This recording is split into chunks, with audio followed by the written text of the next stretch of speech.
Okay. Good evening, everybody. It's nice for you to join us at this Unlock event as we unlock celebration. And, what better way for us to celebrate the Jewish people for thousands of years than with a little bit of food, a little bit of cooking. As a little background, I once did an interfaith program, a dinner and dialogue, where we sat around a table with people from different faith traditions, and we spoke about some different ideas, themes of our faith, and then we had questions we all had to answer. So one question came up about, special foods, ritual foods that we eat, and it turned out the Jewish people have a lot to say when it comes on ritual foods more than other faith traditions, because for us, when we celebrate our holidays, there's a little bit of food involved. Now, if you think about other traditions, the example that I remember from my table was I had a Christian colleague of mine talking about how on Christmas, on Easter, there might be a ham, there might be a turkey, there might be a goose, but there is no theological underpinning, right? There is no sort of religious reason to have it. They just have it, because that's what they do. For us, it's a little bit different, because for us, every holiday, except for the one coming up where we don't eat, but every other holiday has a unique food that we eat during the holiday that has a special significance from a religious, standpoint. So you think about apples and honey for Rosh Hashanah, but that's, by the way, an Ashkenazic tradition. Sephardic tradition has other foods as well, that they eat, pomegranates and dates and fish, and there are other sort of foods that one eats during Rosh Hashanah, depending on your background. We often think about it, again, from an Ashkenazic perspective, but the Sephardim have a lot of really good food they eat too for the holidays that are a little different. Another example, Purim. What do we have for Purim? Hamantashen, right? Hanukkah has its latkes, Shavuot has dairy. We can keep going with all these different food connections that we have. And, how important it is for us as Jews, it's part of our celebration. I think it speaks to the multi-sensory idea of education that runs through Judaism. That for Judaism, for our way of thinking, our way of dispersing, these different insights, education, different beliefs, it's not just about talking to each other. It's about symbols, it's about rituals. And when we think about food, when we gather around a table to eat with our friends, with our family, something very special that happens, right? There's a connection that's made when we get a chance to sit with each other. That's where good conversation happens, over good food, good wine. We enjoy ourselves, and one can make the argument that it is, and I would make the argument that it's a spiritual experience in and of itself. When you have a really good meal, you're enjoying it on a different level, right, than if we have just whatever's lying around the house. When we have fine dining, when we go out, when we have a nice meal, it's a treat. When we have a holiday meal, a holiday celebration, that's a treat, right? It means something for us. I think we can think back, I'm sure all of us, to whether it's growing up or whether it was in our family lives now, that the special feeling that we have when we are able to get together with family and be able to enjoy a good meal. I think a lot of really wonderful memories happen over these shared meals and shared experiences. And so to teach us a little bit about food and prepare for us a very special high holiday themed dish, it is my pleasure to invite Michael Buttacavoli to chime in here and teach us a little bit about what we're doing this evening. Michael, it's all yours. Thanks for being here. Sure. Well, hello, everybody. Thanks for having me. I'm Michael. I run a restaurant down in Tampa called Chaina. But tonight, we're going to do something that's very familiar to everybody, roast chicken. So a very simple dish, very simple, some roasted onions and some roasted potatoes. We're gonna do a little pine nut spinach as a side item. But we did something first to this chicken first. We brined it. Now brine, probably a scary word to a lot of people, but it's really just a salt, sugar mixture with some herbs and some garlic and some spices, just to kind of marinate the chicken and tenderize the chicken before we actually cook it. So I actually did that today. I did that last night.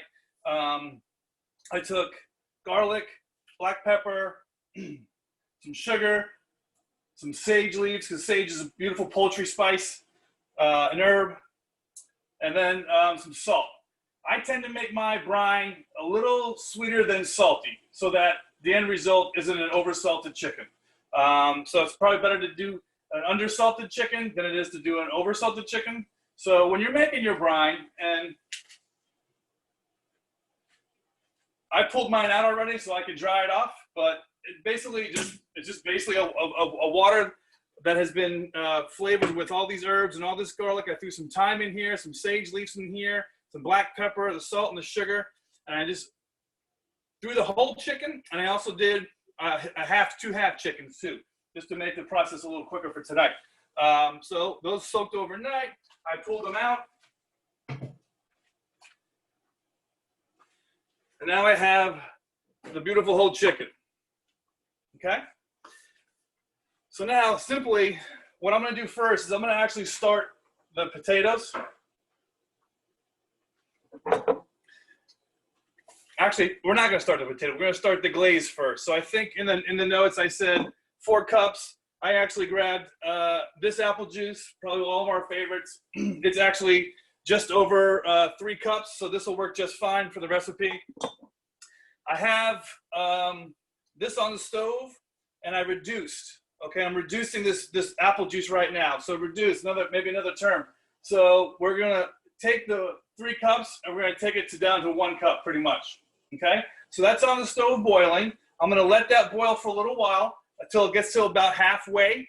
Okay, and then I'm gonna add my sugar, and then I'm gonna add some sage. I really love sage with working with poultry. It's always in my Thanksgiving, whatever I do. So I just have some sage leaves. So you can buy these right at Publix. So I got the apple juice going. I'm going to add some sugar again. I'm going to cut these sage leaves real quick.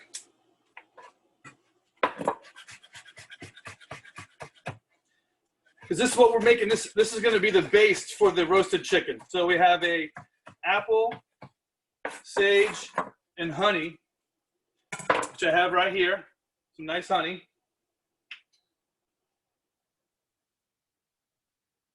This will also add some sweetness.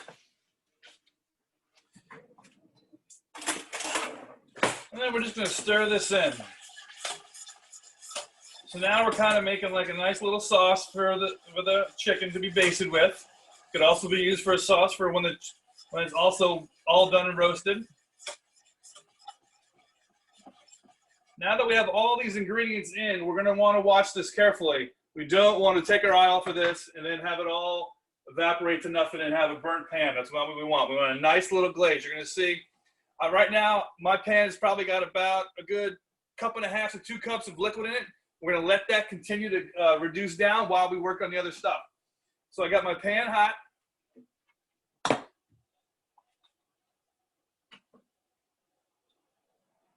2 tablespoons of olive oil. I've got some julienne onions, which means they've been peeled, cut in half, and then nice little slivers.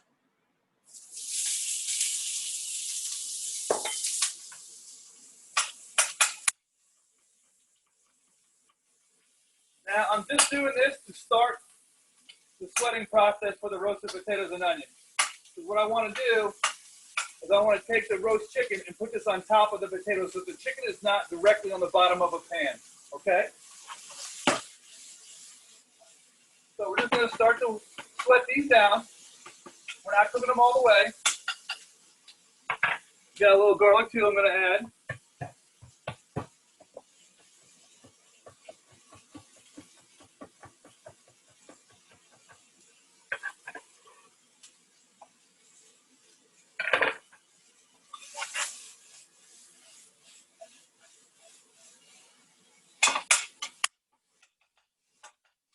Now I went ahead and pre-cut my potatoes. I'm using the Red Bliss potatoes. Red Bliss potatoes. I kind of 8-weight them, cut them in half, cut them into quarters, and then cut them again. So I'm going to add these to that. And just to get those sweating down. Now, because I also bought some time, we all have a lot of time on our hands, I went out and got some time. And I'm going to throw a few sprigs in here just for fun and for added flavor. If you put this in your brine, you're going to have some left over because you're not going to use all this in your brine.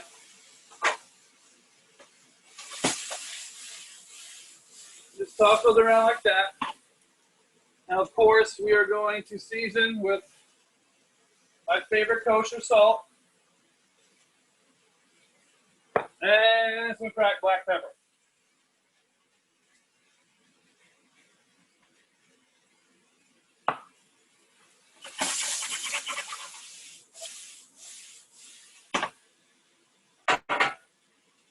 Now I got my baking pan.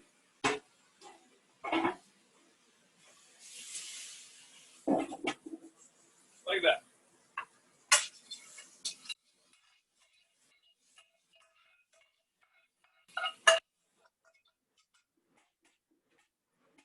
Now I got a nice little bed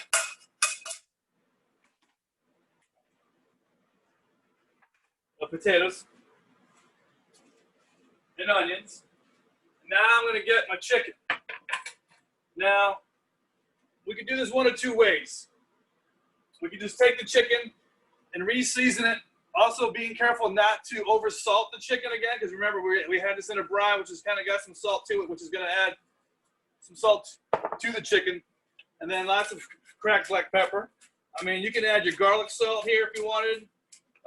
Your lemon pepper, I guess you could do. I mean, you know, you guys, you know, however you like to eat your roast chicken, that seasoning's all great. And then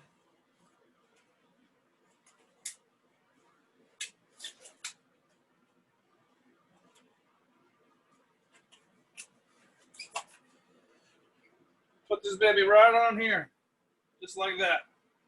Now I got the oven at 375 right now.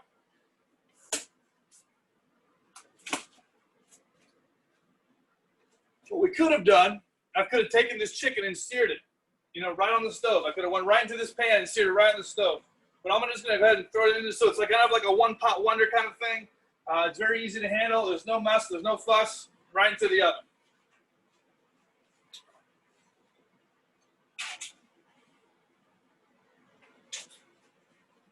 All right, so now we got our glaze going.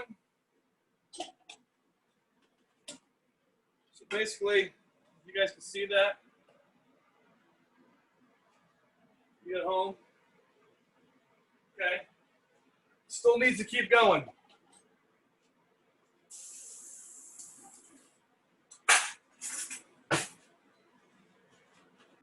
But now, this is actually reduced enough to where we can start basting with. But if we're going to use it for a sauce, for the plate as a garnish, we need to keep going. But I'm going to let it keep going. And then I'm going to baste. I'm going to let that chicken go for a little bit in the oven. And I'm going to baste it, baste it, baste it, baste it, baste it, baste it. So then it's going to get this beautiful brown glaze on it. In fact, I have the chicken here now that I've been glazing. It's time for some more glaze.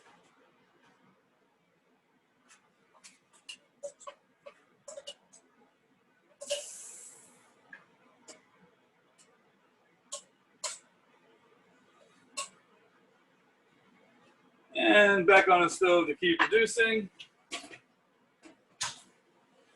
So far, any questions?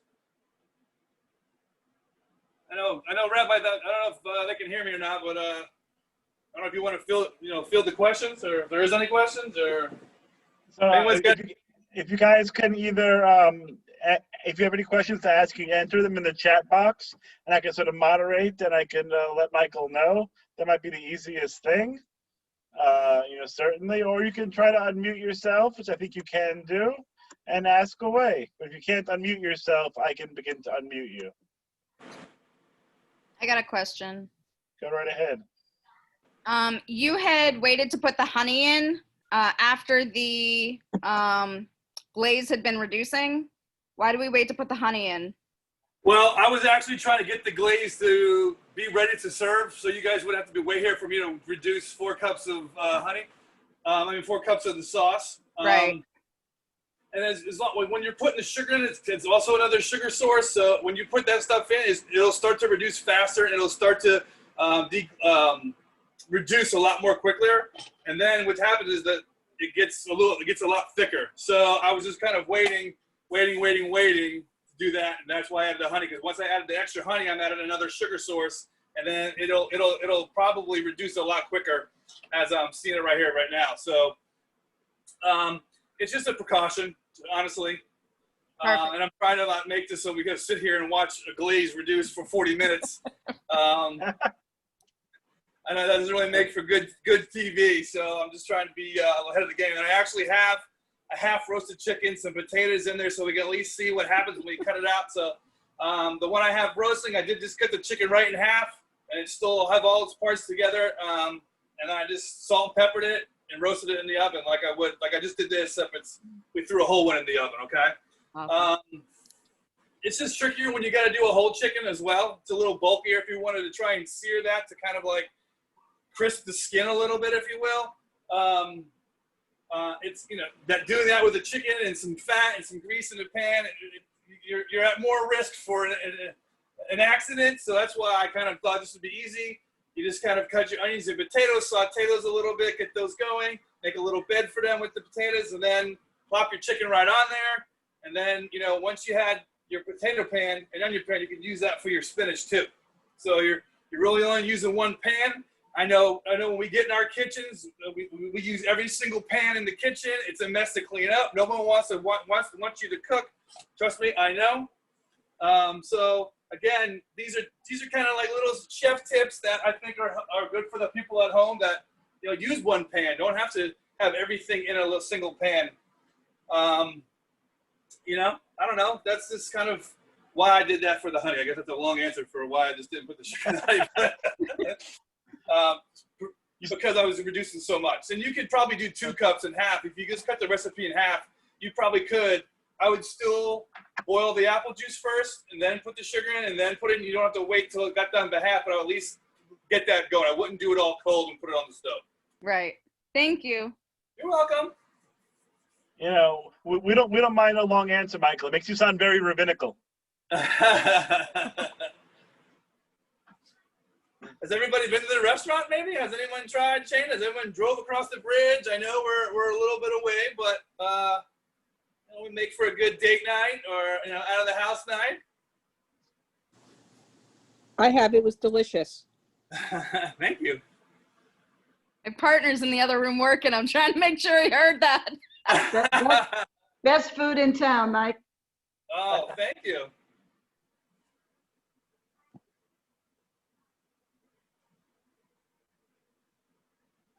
So does anybody have their own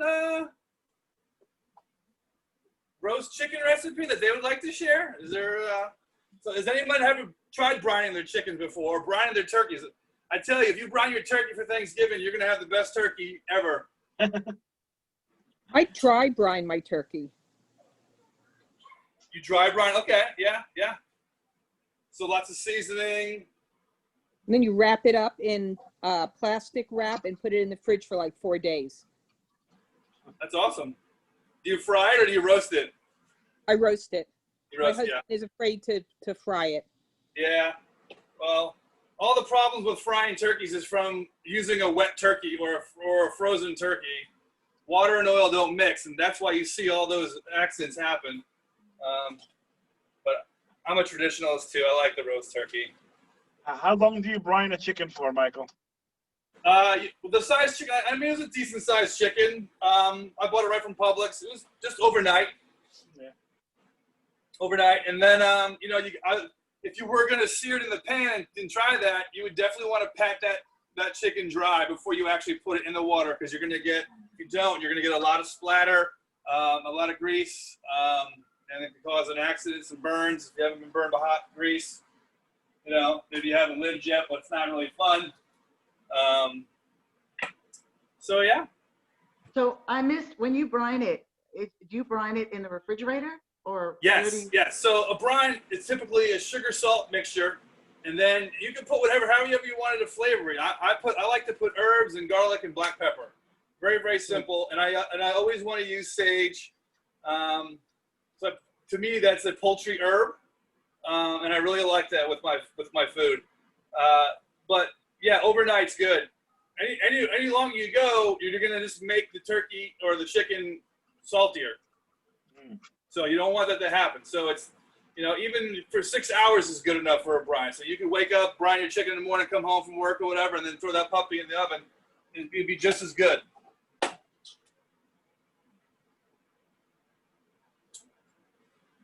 Well, it's nice to see everybody. I'm surprised I had this many people come on who wants to see how to roast a chicken. That's pretty cool. Do you have any like holiday meals that are your favorite, Michael, that you like to make at home? I am not the baker. That's probably my weakest part of cooking, is probably baking. Oh no, I just meant cooking meals. Like which any particular meals you like to make? Listen, I'm in the Italian world right now. I'm Italian, background. That's kind of like my lane I stay in. I do a lot of the cooking at home, which is probably no surprise. Being a chef, you probably just kind of get, appointed that job all the time. I would imagine that's what happens to all the other chefs. But, I like cooking everything. I mean, I really do like making Thanksgiving meal because that's really fun, and I enjoy eating that food. But, I love pastas. I love lasagna. Where did you learn how to cook?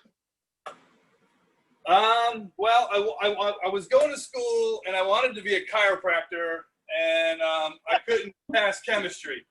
So I was like, well, let me go find a job at a restaurant because that's probably where I'm going to end up. So I took my first job at a Chili's in Newport Richey, and I worked there for like 4 years, became like headline guy there. And I was like, wow, I need to do something here. And there was a kid that was going to this small school in Lakeland, and he's like, we should come out there. So me and my buddy, we packed up our stuff. We went to school, to this culinary school that was in Lakeland, and did like a year out in Lakeland. And then I got a job with one of the up-and-coming chefs at the time. Her name was Jeannie Parola, who came from the Burns Group, and she was having her own restaurant. The restaurant was called Sideburns back in the day. I'm sorry, not Sideburns. It was Boca. Boca was in Ybor City. And it was a beautiful restaurant, but here was a 21-year-old kid coming out of culinary school who really didn't know what he was doing. Even when he was in culinary school, I just kind of had a knack for doing it, I guess. And I fall into this beautiful restaurant, which is probably was a little before its time, and being in Ybor City. All right, so real quick, this glaze is coming down pretty good. So I'm gonna stop it right here, okay? It's still a little loose, but as it cools, it'll probably thicken here. So I'm gonna go in here and throw my first batch of the hot glaze onto the chicken.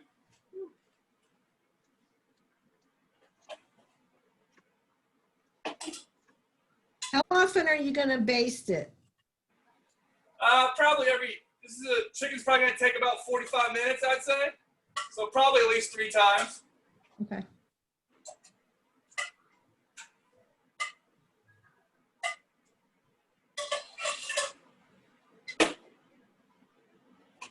You have to let the chicken rest when it comes out of the oven? Yeah, it's gonna be really hot. You're not gonna be able to touch it. I would definitely suggest letting it rest. And that also lets all the juices flow back into the meat, and they don't disperse all over the cutting board or your table.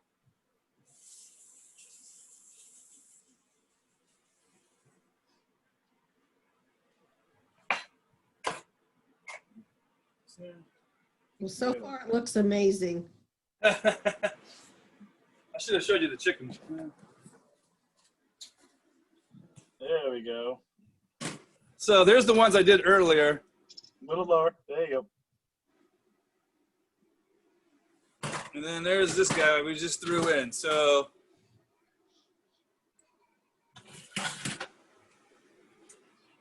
And, you know, I cut the potatoes that are the same size that would probably be done at the same time. Okay, that's one thing I wanted to say. You know, 'cause we just really just kind of started to brown the onions and the potatoes, so they're not really cooked. So the amount of time the chicken's gonna take to cook, it should be just about the same time that everything is done, and everything should be all done at once. That's the plan. So I fell into this restaurant at a very young age and really out of my element because I didn't really know what kind of cooking I was going to do when I got out of school. And I fell into this beautiful restaurant, and I worked for her for 3 years. And then I followed her over to another restaurant that was called Sideburns, part of the sister restaurant group of Burns Steakhouse. And I worked for her, and I was her executive sous there for 8 years.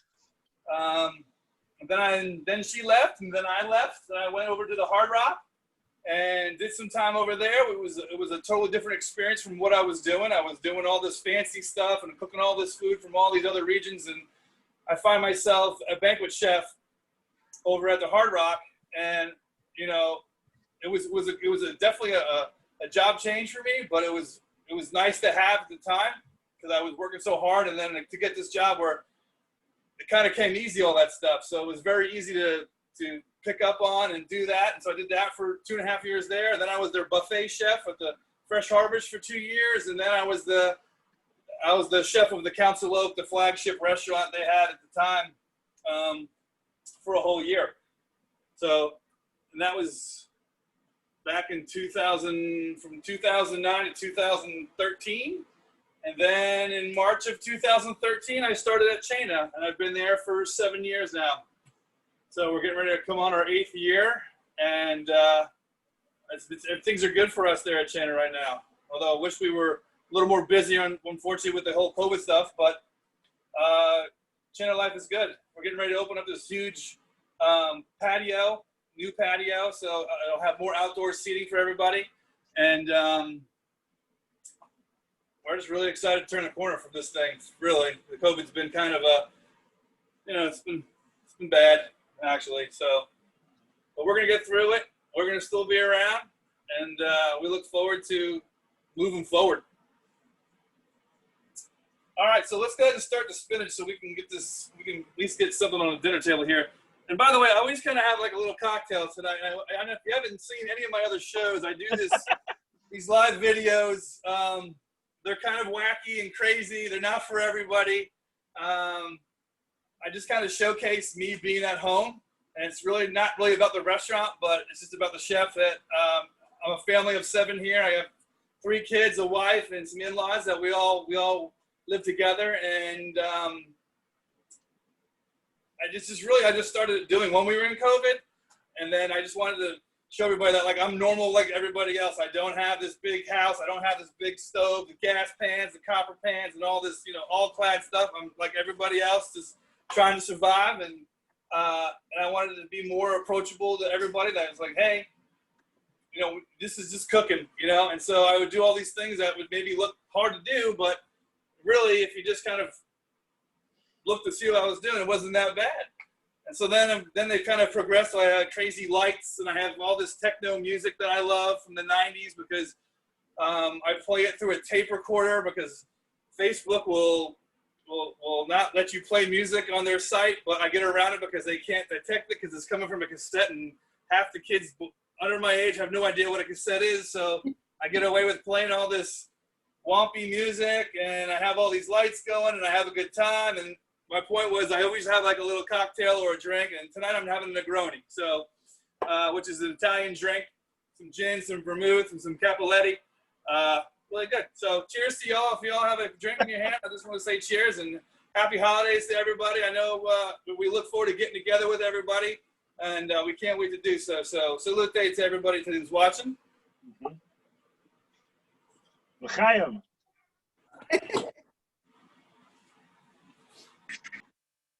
So a generous amount of olive oil, like 2 tablespoons.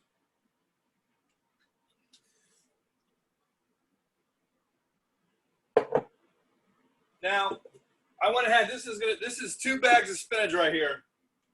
2 bags from Paul Books, the cellophane bags. reason why I got 2 bags is, for one, when you saute them up, they don't amount to anything. So it takes a little bit. And then I have, some pine nuts. You can use whatever. You can use almonds. You could use walnuts if you want to. But I just really enjoy, like I said, I'm into the Italian world, so pine nuts is my nut. And then I'm going to start to toast these once this oil gets hot. I'm going to try and toast these up a little bit, so they're just not raw nuts and pine nuts.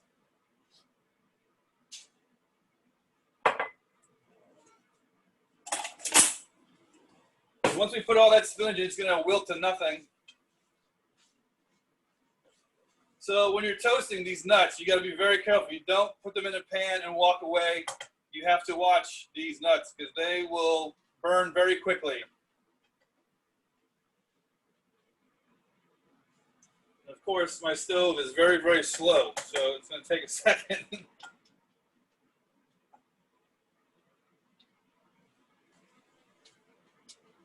You can't rush good food. That's true.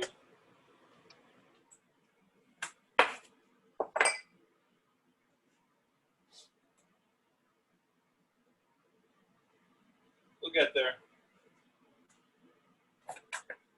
I have a silly question. Can you brine chicken parts instead of making a whole chicken? Absolutely. I would just do it for less time. Like, I wouldn't do that probably overnight necessarily. I'd probably do that for 6 hours, no more than 6 hours, because you got more exposure to the meat where the brine can soak into. So, but absolutely yes. Oh, cool. That's a good idea.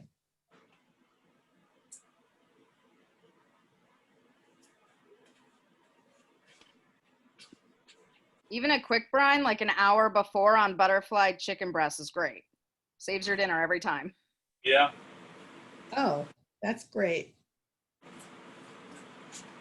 It's basically, a brine's basically a marinade is really what it comes down to. But you just got to be careful with the salt, because if you let it go too long, it can tend to be salty when we end up cooking. So we don't want to have salted chicken or too salty of chicken. All right, stove.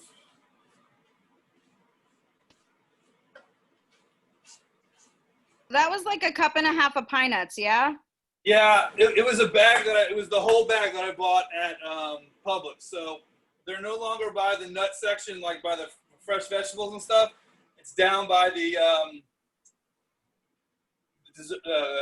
baking aisle with those nuts there. So they've moved them. In case you had to drive to 2 Publixes like I did, because I couldn't find them in the first one, and I didn't ask anybody where they were, so I left. Goya sells a little one for like $2. International aisle.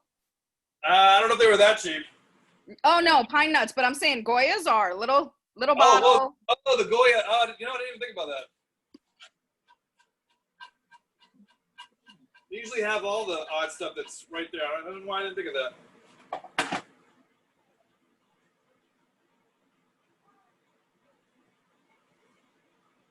So these are, if you've never had a pine nut, they're kind of like these sweet little nuts that are really, really tasty. And it's just something to add to the flavor of the spinach. That you don't have to add nuts to the spinach, but I just thought it would be fun to showcase something like this. I was thinking, when I make Italian charoset, I think it includes pine nuts.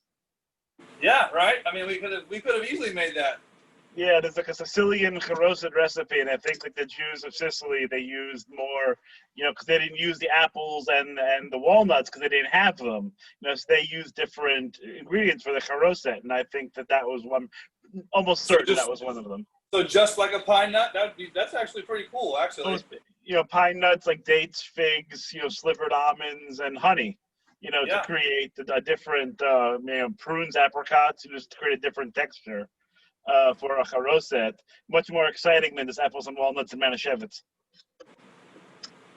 So once again, here we go. This is all you need to go. A light toasting, because the oil's hot. They're gonna keep toasting in the pan. And now I'm just gonna add spinach.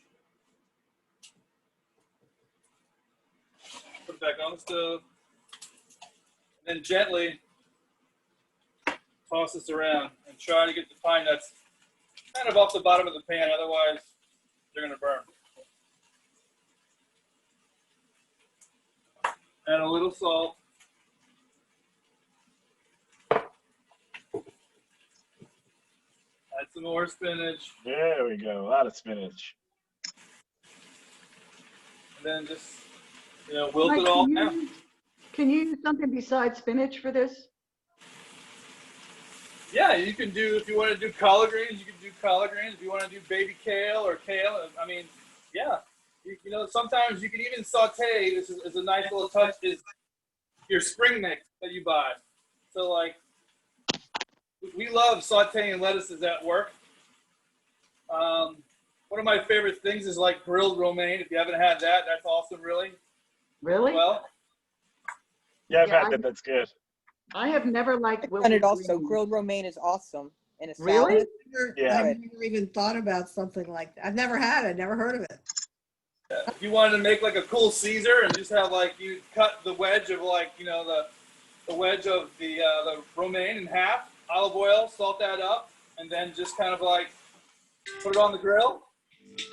Kind of get like a little char grill little taste.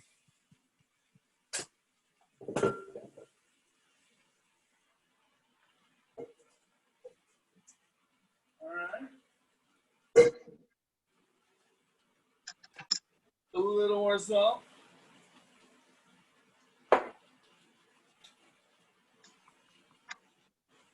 Michael, what kind of salt do you use? Kosher. Kosher salt, of course. Yeah. Okay, so We even use kosher at work for all of our seasoning. And so far, I think this whole thing has been kosher. Actually, no dairy yet, so we're doing well. A lot of olive oil, which is good. I like to see it. Yes. I mean, we like our oils too. There's no doubt about that. Let me get this back in the pan here. All right, so Getting hungry. yeah. Was anybody cooking a lot? I wasn't really. So as you can see, 2 bags of spinach.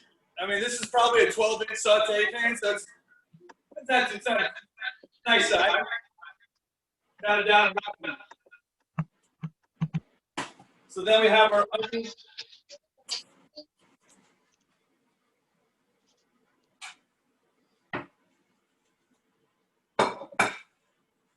And now for a little finishing touch.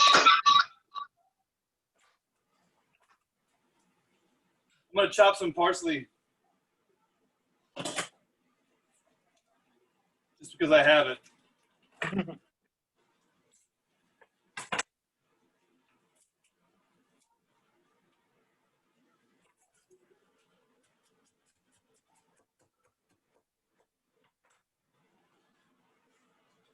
Throw that onto the potatoes. Oh yeah, so these half chickens are done. So I put these guys in probably like at 6:30. No, not that. No, I just put them that. More like 6:45. So that gives you an indication of how how long it took. And then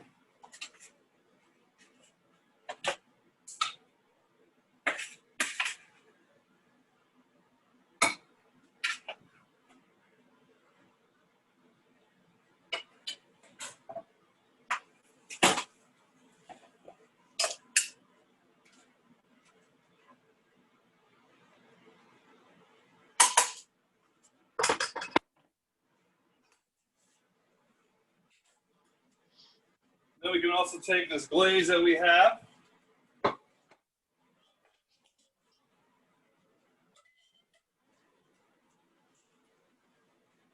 On the plate. And there you go. Apple honey, sage brine chicken, roasted potatoes and onions, pine nut spinach. On a half a chicken right here. that looks amazing. I'll be over in 20 minutes. It smells really good. I'm not gonna lie, it does smell very good. I'm gonna make it on Sunday. Yeah, it's Well, Rabbi, I think that's it for me. Oh, thank you so much, Michael. Spectacular. It's really wonderful to have an opportunity to be with you this evening for you to share your cooking expertise and a few stories. I know I really enjoyed it. I know we all really did. And we're going to wish everyone a Shana Tova, Umetuka, a good and sweet new year. And we'll see everyone at Shana when we're allowed to get back. And, when we're going, that'll be fantastic to see you, of course. And really, again, really enjoyed it. A really spectacular program presentation. Well, it was a pleasure to be here. And if you ever need anything else, please don't hesitate to ask me. I think we're gonna make this a cottage industry, Michael. You and I are just gonna take this on the road, and you and I will do this every holiday, except for Yom Kippur. We'll figure it out. I'll look forward to the heads up and then what I need to do, and then we'll make some things fun and maybe non-traditional. We'll do a traditional and non-traditional approach to them. That sounds like a plan to me. That'd be fantastic. All right. Have a great Thank night, you. everybody. Okay, have a great night. Thank Thank you so you. much. Bye, everybody.